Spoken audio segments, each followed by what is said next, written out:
Hey everybody, it's time for Coffee with Scott Adams, the best part of the day. I don't know if you've noticed this, but if you start your day off right, everything seems a little bit better. Well, I'm going to be relentlessly positive today. It's all optimism and good news and golden age and all that stuff. But I'm going to put the hypnosis filter on the news so you can see it the way a hypnotist sees it. But first, how about the simultaneous sip? And all you need is a cup or a mug or a glass, a tankard, chalice or stein, a canteen, jug or flask, a vessel of any kind. Fill it with your favorite liquid. I like coffee. And join me now for the unparalleled pleasure, the dopamine hit of the day, the thing that makes everything better. Yeah, it's called the simultaneous sip, and it happens now. Go.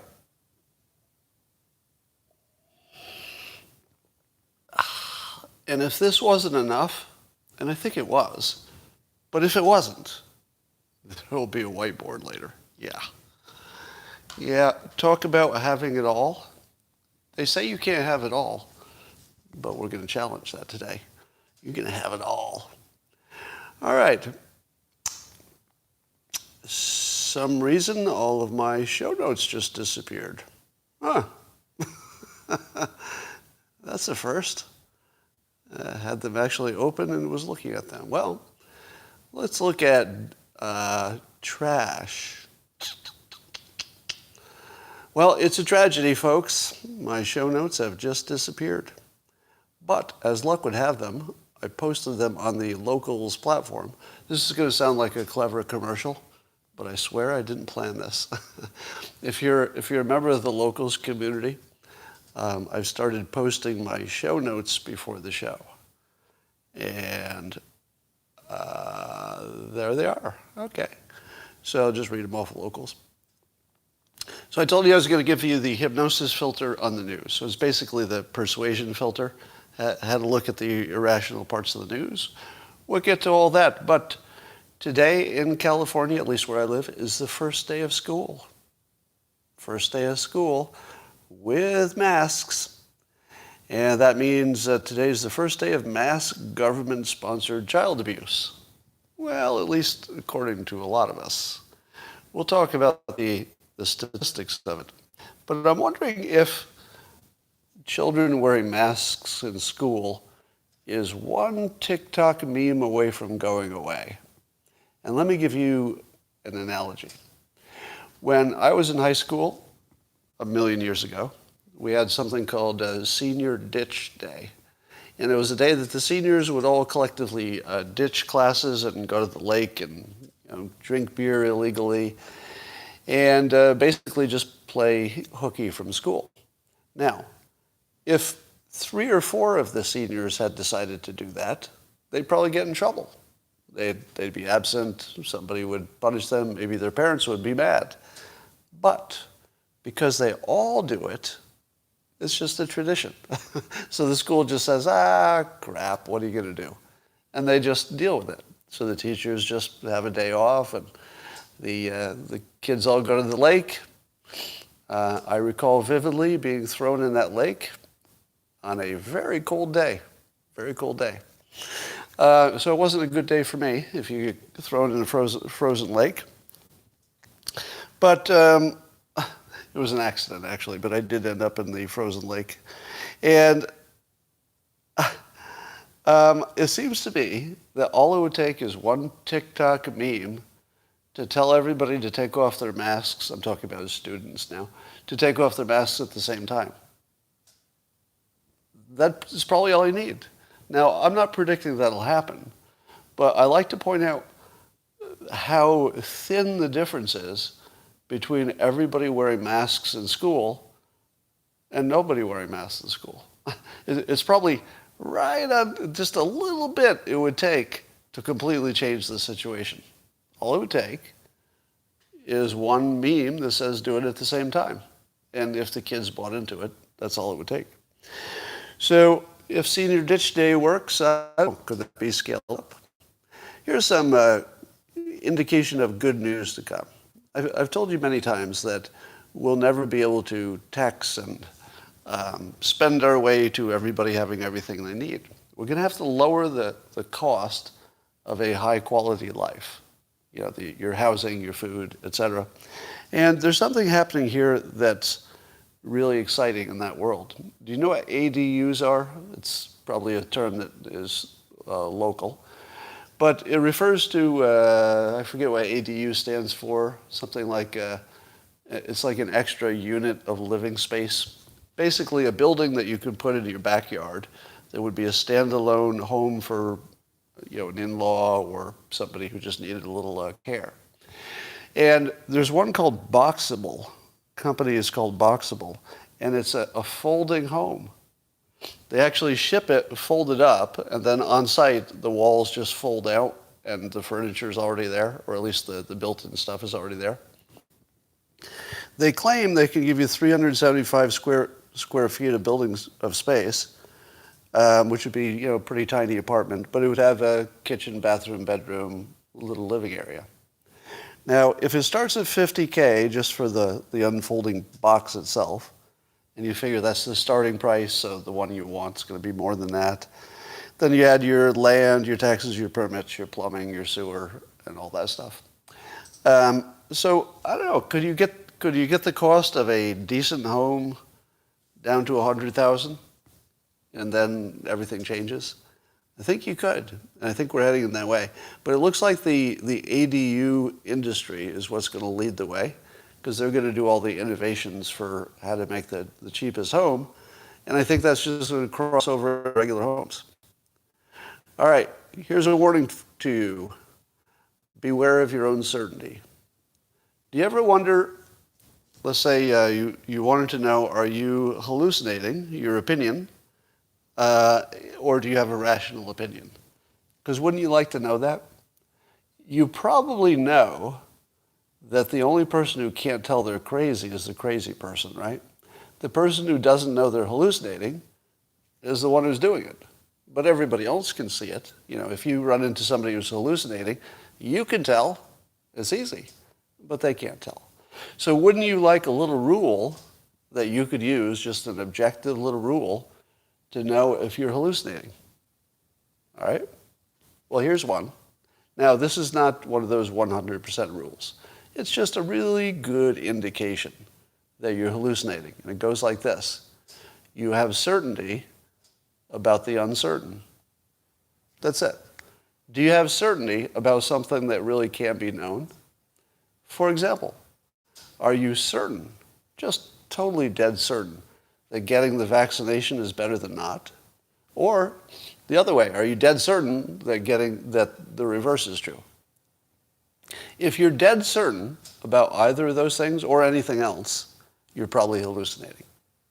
In other words, you can be reasonably sure that your opinion is not moored to any facts or rational anything. It could be right. I'm not saying you're wrong. I'm saying that you might have arrived at your decision through an irrational process. And certainty is really a tell for that. If you see somebody saying, well, you know, I'm like 80% sure that vaccinations are a good idea. Is that person hallucinating? No. They could be right, and they could be wrong. The 80% could be way off. Or it could be right, and they made the wrong choice. But they're at least not hallucinating. If you're talking in terms of probability, you're probably looking at data and doing the best you can with rational thought. We're not good at it, but at least you're trying. If you have certainty, that's a tell. It's a gigantic tell. All right. That's your first tip, how to know you're hallucinating. Is it my imagination, or has Trump been a little bit too quiet recently? Right? Because he's fairly consistent about staying in the news. But correct me if I'm wrong, hasn't Trump gone quiet? And if he has, is something coming? Is there something coming? Maybe he's working on legal issues because of his taxes or whatever. I don't know. So he might be working on something. But still, wouldn't he make sure that he issued some provocative statements to get in the news again? Well, no, I don't think it's a storm coming. Somebody just said. But there's something coming, right? You feel it, don't you? Because he's too quiet. So that's one of the things that I like to look at, is the dog that's not barking. And at the moment, Trump is not barking, and you got to ask why. Either something big is coming, or it's a mystery. All right. Here's some China persuasion. Why is it that we still do business, we, the business community in the United States and other countries, why do we still do business with China when we know that there are clear business risks and also horrible things going on? Let's say the Uyghurs being put into camps. Let's say the allegations that the Falun Gong people are being used for unwilling donations of body parts, transplants and stuff. I mean, they're just horrible allegations against China. And we still do business there. We still do business. Why is that? All right, here's the hypnotist filter on it. The reason is it doesn't affect us. Have you once had your day affected by the Uyghurs being in camps? Well, if you have any kind of a empathy for human beings, you certainly had some empathy for it. You felt bad. You thought you should do something about it. Maybe you doubled down on your intentions to not buy from China or something. But mostly it didn't affect you, right? Maybe a little bit in your head, but it didn't affect your day, right? So it doesn't matter how good an argument is, how moral it is, how ethical it is, what's right and what's wrong. We kind of care what affects us today, right? That just matters more. Because we're not really all about the morality and the principle when it comes down to it. It's not very predictive. But I'll tell you what is predictive. If China gets, let's say we find out that the Wuhan lab was absolutely the source of in any way, engineered virus, and that China is, let's say, held accountable for letting it happen and for maybe covering it up. So those things both seem reasonably likely to happen. What happens then to China as a place to do business? Because let's say you're Nike. You're Nike and you say, gosh, I really want to keep making my sneakers there because I'm getting good quality, I'm getting the good price, I don't want to have to make a change, it would be really expensive, we've got business relationships. I really, really, really, really, really want to just keep making my sneakers in China. Well, they can get away with that as long as their customers say some form of, I hate what China's doing, but it doesn't seem to affect me. But what happens when it does? What happens when the thing you think about China is the Wuhan lab causing the pandemic? Because the pandemic affects you, right? If you're wearing a mask anywhere, it's because of China. Or it'll feel like that if the attribution goes to the Wuhan lab. And I feel like this will be a turning point for China, that it seems likely that we're going to attribute the problem to the lab, and it seems likely that the narrative will include China covering it up. The two worst things that you could compare. At that point, it's personal. Do you see the difference? So this is the hypnotist filter on the news. As long as what China is doing that's bad is just a concept, yeah, they stole some intellectual property from somebody I don't know, a company I don't care about, I don't know. They locked up some people for their religious views, the Uyghurs. Well, but I still went to work and my day was exactly the same. Yeah, even fentanyl. I'm activated because fentanyl touched my family. But what if it hadn't? What if I never knew anybody who had a fentanyl overdose? I wouldn't feel any personal connection to China whatsoever. But it's personal for me. And I think that it's going to get personal for a lot of Americans when China becomes the cause of the pandemic. More so than you already think. I think there's another level for that. So I think China has enormous problems. and I don't even know if they know how big they are. Because if you're in China, can you really read the mood of the United States? Because their fate sort of depends on our mood, doesn't it? I mean, literally. Literally, our mood in the United States will determine the future of China. And our mood is on the border right now between, it's not my problem. Yeah, I don't like China, not my problem. And you did this to me, China. That's a big difference. China's in trouble. Let me give you a little inspirational lesson here. I'm going to plop this right in the middle of my news talk. 3 experiences on learning and motivation. Right? I'm going to give you 3 just quick little anecdotes and then tie them together. Years ago, when I was first trying to get syndicated as a cartoonist, which is the big break for a cartoonist, I sent my samples to a number of cartoon syndication companies. They're the ones who make a deal with a cartoonist, which is your big break, and then they sell it to newspapers and license it and stuff if you're lucky. So I submitted my stuff to the several syndicates that existed at the time. Most of them just rejected me, with just a form letter. But one of them rejected me by telling me that my writing might have some merit, but I should find somebody else to do the drawing for me. Ugh. Just what you want to hear when you're trying to become a professional cartoonist is one of the most knowledgeable people in the industry, an editor at a top syndication company, telling you that maybe you should look into having somebody else do the hard part, the drawing. So that wasn't so good for my cartooning ego. But I took all of my materials and I put them in a closet and I said to myself, well, I tried. And I felt good that I tried, but of course it was an abject failure. A few months later, I get a call from Sarah Gillespie, an editor at United Media, the biggest, I think they were the biggest, cartoon syndication company. And I thought I'd gotten all of my rejections, but somehow I'd missed that I hadn't heard from them. And she offered me a contract right over the phone to become a syndicated cartoonist, which turned out to be my big break that made Dilbert successful. And toward the end of the conversation, I'm still reeling from the fact that I got this offer at all. I said to her, but I realize that my drawing style is not up to any professional level. And I said, I'd be willing, if you think this would make the product better, I'd be willing to work with an artist to do the actual drawing for me, and maybe I could just do the writing. And Sarah Gillespie said to me, what's wrong with your art? It's fine just the way it is. So she Wizard of Oz'd me.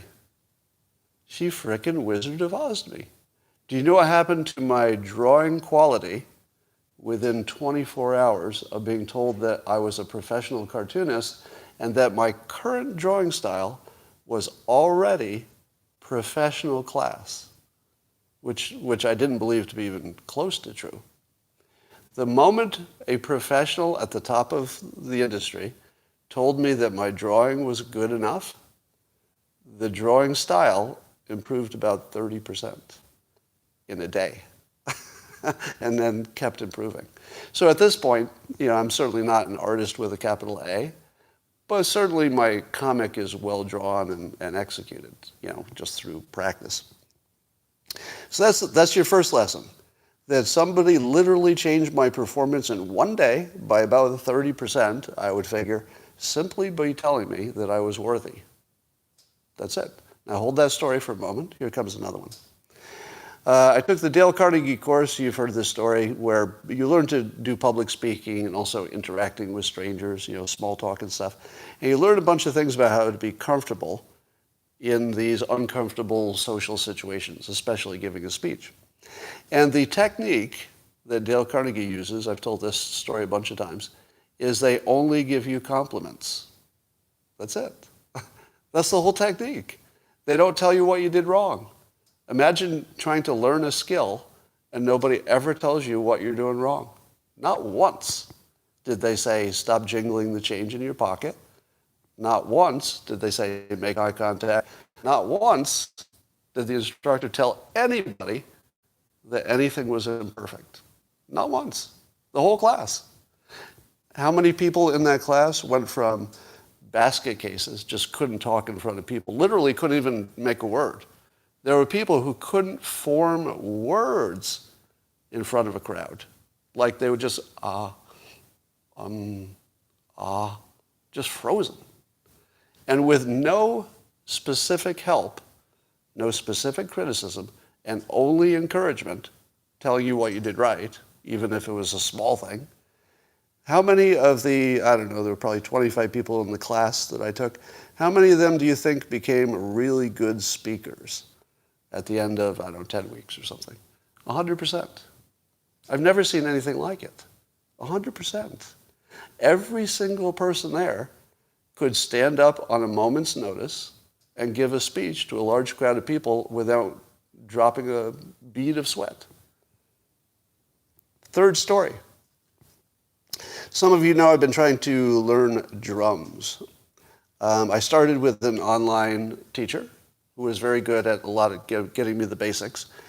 But ultimately, it wasn't quite making progress, and I thought, I'll try to be an autodidact, self-teach myself, look at a lot of YouTube videos and see how far I can get. Didn't work at all. All right. There are a lot of things that I can teach myself. I'm mostly self-taught in most of the things I do, but I couldn't get there. The drumming was beyond my ability to self-teach. So I now have a new drum teacher, and he's come over, I don't know, half a dozen times or more, and we do half an hour, and my drumming is way better, just with a few lessons, just way better. And I realized, I didn't realize this until yesterday, that I've had all these lessons with this instructor. He's never once told me I was doing anything wrong. Not once. He never once told me I did anything wrong in all those lessons. The only thing he does is he tells me I did great and I must have been practicing during the week, which I wasn't. He's actually complimenting me for things I didn't do, like practicing. I practiced a little bit, not enough to make a difference. But how much better is my drumming with nothing but positive reinforcement? Way better. Way better. It's like, suddenly it just, the curve just went straight up. And it has nothing to do with anything except the fact that he told me I was good and I didn't believe it. Yeah, because I'm not. But the fact that he tells me that makes me interested. And then I'm excited. And then I can learn it. So suddenly the ability to learn just sort of turns on. Now, this particular drum instructor also is a personal trainer, and piano instructor. He instructs Christina in piano as well. And his technique is basically to make people successful. Here's the fourth story. I had a neighbor who was a tennis pro. And I would ask him, how do you teach little kids to play tennis when every time they swing the racket, they're not going to hit the ball back?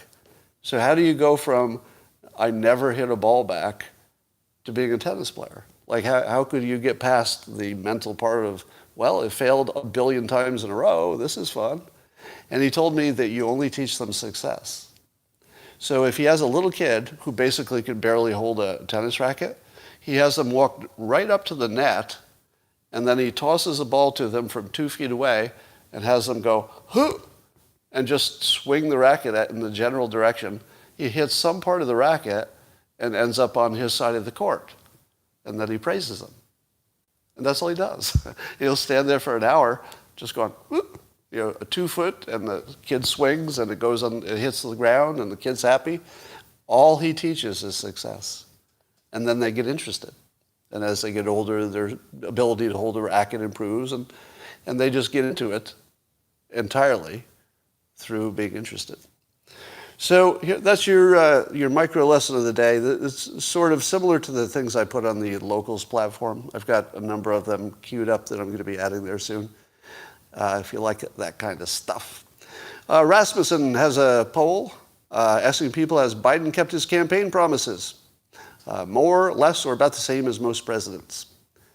30% said he's done better than most presidents. 41% said he's done less well in terms of keeping his promises. 25% about the same. 25%. But here's the interesting part. In every poll, every political poll and even a lot of scientific-related polls, we expect this gigantic difference between conservatives and liberals. And sure enough, 63% of conservatives think Biden has done less well than other presidents at keeping his promises. But yet, a fairly similar amount of liberals think he has. So the people who like Biden the least, the conservatives, think he's not keeping his promises.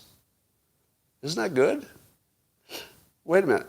If the people who don't like Biden believe he's not keeping his promises, then they should be kind of happy. But wait, 58% of liberals think he is keeping his promises better than usual. So they're happy too. How weird is it that both the conservatives and the liberals got what they wanted, as far as they can tell? The conservatives think they got what they wanted because he's not doing his promises. And the liberals think they did get what they wanted because he's keeping his promises. They're both happy. You know, something like 60%-ish of both groups kind of getting what they want. I mean, indirectly, not completely. So there's some good news. See, I told you I was going to put the optimistic filter on everything. That's what that was. Yes, we're going to talk about Governor Cuomo resigning. Why do you think Cuomo had to resign with these allegations, but Trump did not and went on to win the presidency? In the comments, let's put the hypnosis filter on it yourself. Tell me what was different. Why did Trump survive allegations and Cuomo did not? I see somebody saying the brand. Close. And maybe that's correct. In office when it happened, okay. I don't know if that makes a difference. Damn it, I just lost my locals feed, 28-minute cutoff, but they're used to it now. So nursing home deaths, the nursing home deaths might have been the real reason, huh? And people just used whatever they could. So it could be that it's a fake because, right? Hello, locals, you're back. So yeah, I'll give you the answer. You didn't miss the answer. Here's the answer. Trump inoculated you. He inoculated you. Trump gave you the vaccination, oddly enough. You were vaccinated against accusations about Trump. Because what did Trump tell you directly? My favorite thing that Trump has ever said, any time, president or pre-president or ex-president, my favorite thing he ever said was, in public, I'm no angel. His actual words, right? I'm no angel. And was there anybody who, when he entered the race, is there anybody who thought there wouldn't be allegations of sexual something? Nobody thought that. Everybody who lives in the real world said, well, wait for these stories. We're going to see some good stories here. And sure enough, the stories were just as good as we thought they would be. You got your porn star? Check. You got your Playboy Playmate of the Year? Check. You got your allegations of something horrible happening in a dressing room? Well, I didn't see that one coming exactly, but something like that was going to come. Check. You got it all. Now, you could argue that, and I think I would argue this, that the allegations against Trump felt less credible. All right? Now, I'm not going to say that none of it's true, because I wasn't there. And I do agree with the kind of general statement that you should take people seriously when they make allegations. But they didn't feel as true as the Cuomo ones. Now, maybe that's my bias. I don't know. Maybe you'd have a different view. Maybe maybe Democrats and Republicans have different views on that. But it didn't seem as credible. They felt a little manufactured, even if they were true. They didn't feel as true. So I would say that the biggest thing that Trump did right is he inoculated you, and you knew that his brand was consistent with being kind of that guy, like it or not. Whereas Cuomo was sort of the lefty, support all women. He shouldn't have been that guy. So they had to get rid of their own guy for being too much like Trump.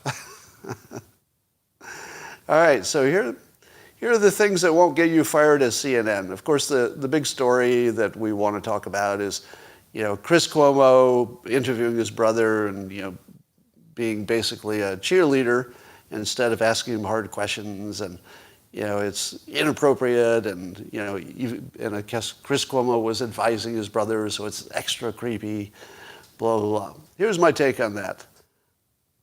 I don't care. Why do you care about that?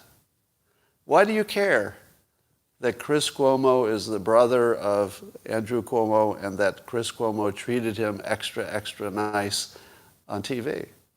Why do you care about that? Was there anybody there who thought that a brother was not going to talk to his brother or give advice? Nobody. Nobody. There's not one person in the world who thought that was reasonable, that a brother doesn't talk to another brother under any conditions. I don't care who it is.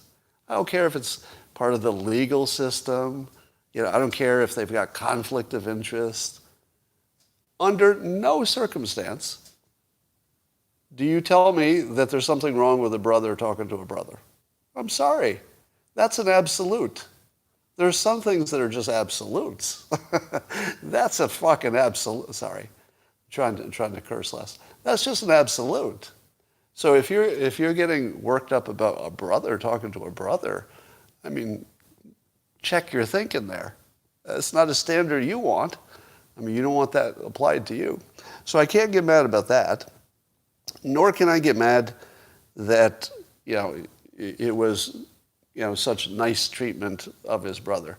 Because what do you expect? Secondly, I found it entertaining. CNN is an entertainment network as much as a news network, maybe more entertainment, you could argue. I personally enjoyed watching the brothers talk because it was like an extra layer of something interesting. But as long as you know it's an opinion program, who cares? If it were the news segment, I would say that's a big problem. But if something is clearly an opinion show and somebody in an opinion show is talking to their brother, is there anybody who doesn't understand that that's supposed to be biased?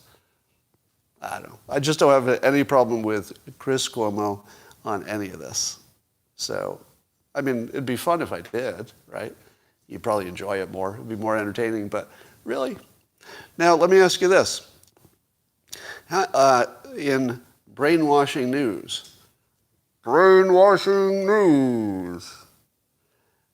how is it that we have been convinced that some of the most important news in the country has to do with what Tucker Carlson says or does and Chris Cuomo says or does, who are basically competitors, right? The two competing networks. And is the time slots the same? Somebody give me a fact check. Is Chris Cuomo's show the same as Tucker Carlson's time slot? I think it is, right? Somebody tell me for sure. Looks like I got some crackling audio over on locals. Play with my cables a little bit and see if anything changes. You'll tell me. All right. So if you think that it's natural that we're all talking about Chris Cuomo and Tucker Carlson when they are the two opinion people on the two, I would say, the most news-making entities right now. If Fox or CNN says something's news, then it's news, I guess. You've been brainwashed. You've been brainwashed. Because these are not important things. What Chris Cuomo says about his brother, totally unimportant. What Tucker Carlson says is very entertaining and often, some of the bravest stuff that's on TV. But I don't know that you should treat that as one of your top priorities, but it feels like it because they're in the news. So just consider that what you consider to be important and worthy of your brain cycles has been assigned to you. The thought that Tucker Carlson and Chris Cuomo, that they're the story, as awesome as they both are, I think they're both great at their jobs individually, you've been brainwashed. They're not important, but great. They're great at their jobs. I'd like to give you my impression of talking about the infrastructure bill, which has gone through some of the first procedural hurdles. I'm going to try to do this while staying awake to the end of the sentence. All right, so I haven't tried this before in public, so this could be embarrassing, but I'm going to read a sentence about the infrastructure bill. I'm going to try to remain awake and conscious from the beginning of the sentence to the end of the sentence, and I'll see if I can do that.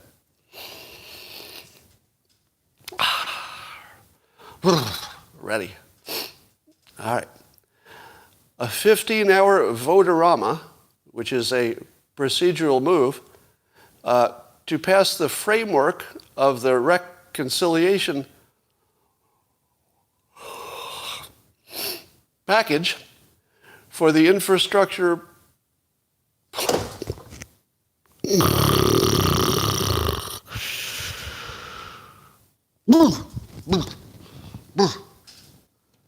Were we talking about the infrastructure bill or something? Something about money or something? I don't know. I don't even remember what we were talking about. So that's what I have to say about the infrastructure bill. Now, I would put myself in perhaps the top, let's do a fact check on this. Let's see if you agree or disagree with this following assumption. I think I'm in the top 5% of people who follow the news. I'm not sure that's the same as being well-informed, but let's say I'm in the top 5% of people who follow most of the big news stories. I have no idea what's in the infrastructure bill. Do you? I mean, I know the headline stuff. Oh, a bunch of socialism stuff got in there, and why are we calling this infrastructure?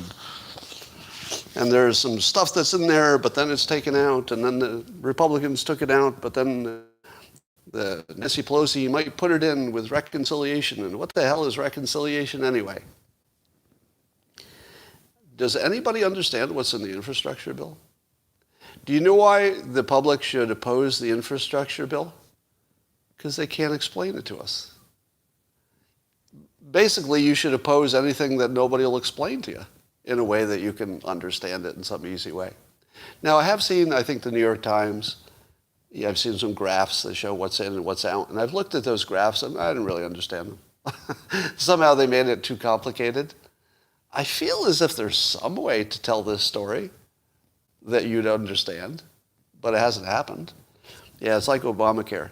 Once something reaches a level of complication, and the public is essentially taken out of the process, because we just don't know what's in there, what should be in there, how the process works, anything.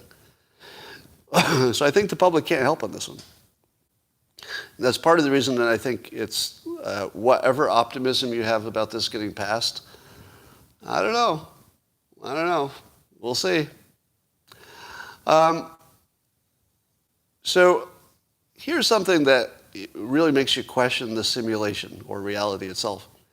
Why is it that the idea that you follow the money to understand what's really happening in the world, why does it keep working? Especially for prediction. Even when it doesn't look like it should be the reason for anything, it keeps working. So this is what I told you about prediction. Even if you think the main reasons for why something will or will not happen in the future have nothing to do with money, watch how often the money coincidentally also predicts. Let me give you some examples. What were the odds that we would need booster shots for the vaccinations, which would be wildly profitable for the people who make booster shots and the vaccinations? Now, I don't think the reason that we need booster shots is because it was all a plan to make them ineffective so they could make more money with booster shots. I don't think that's the reason. But why is it that if you predicted using money, you would have gotten the right answer? Right? Let's take another one, the therapeutics. We know that if the therapeutics were excellent and they all worked, that the vaccination makers would probably make less money. And the pharma in general would probably make less money with these, if it turned out that any of the cheap generics or whatever worked. So it turns out that we're told that the therapeutics don't work well enough to make vaccinations unnecessary. Now, is the reason they told us that because of money? I don't think so. I think the reason is that the therapeutics didn't pass enough scientific, rigor, I think. But why did money predict exactly what would happen? Again, is it a coincidence? Watch how many times you're sure that the reason is something else, and you're really sure of it. But yet money predicted it. Coincidence? I don't know. Something to watch. How about Afghanistan? Given what we were spending there, and given that we didn't seem like we were making any major progress in a permanent solution, could you have predicted that we would eventually move out of Afghanistan because it just cost too much? Yes. Yes, money would predict that you couldn't stay there forever. And what about the future of China? Well, I think that given the reputational problem and the likely, the Wuhan lab connection that's likely to be demonstrated with some greater level of certainty in the future, I feel like China is doomed. If you were to follow the money says it's going to flow out of China because they'll just be too toxic. So I'm going to predict, as I have, that China's got some big problems. Like so big, they don't really have any sense of how big these problems are going to be. That's what the money says. All right, here's some good news. I just saw a video on Mashable, which is a good thing to follow on Twitter, Mashable. There's a pepper harvesting robot. Pepper is being the plant that makes a big pepper. And they showed the robot, it could identify a pepper and it would know it was ripe and it would pick it off the vine. So here's what's coming. Farming is pretty expensive, and there are a bunch of risks and expensive, especially if you're doing it outdoors. So if you're doing it outdoors, you got to worry about weeds, bug sprays, weather damage, flooding and hurricanes and every other thing, lack of water. You got to worry about labor costs, and then you got to ship it from your land to wherever the city is. So you got all these costs. Most of them could go away if indoor farming became more modular. By modular, I mean that somebody makes, like the Boxable example, a little indoor farm that can connect, side to side with as many other little indoor farms as you want. You can make, as long as you want. And once they get the making of the actual farm, which is basically just a glass container with some utilities. Once you could make those cheaply and in mass units, and then once you've got, oh shit! All right, problem here. I gotta take care of in a minute. All right. So I think the cost of farming may go way down with.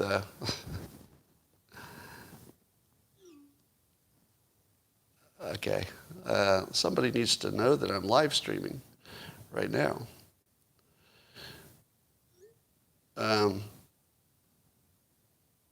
Sorry. See, my personal life intrudes sometimes into my professional. Okay. Looks like we'll be wrapping up here pretty quickly. All right, let's just finish a few things. In brainwashing news, we're hearing that the Florida healthcare workers are exhausted and angry. And here's the thing. Is that good persuasion? The people who want you to get vaccinated are doing stories about healthcare workers who are exhausted and angry. Will that convince you that you better get vaccinated because the healthcare workers are overworked? Nope. Do you know what doesn't matter to anybody? That your job is hard.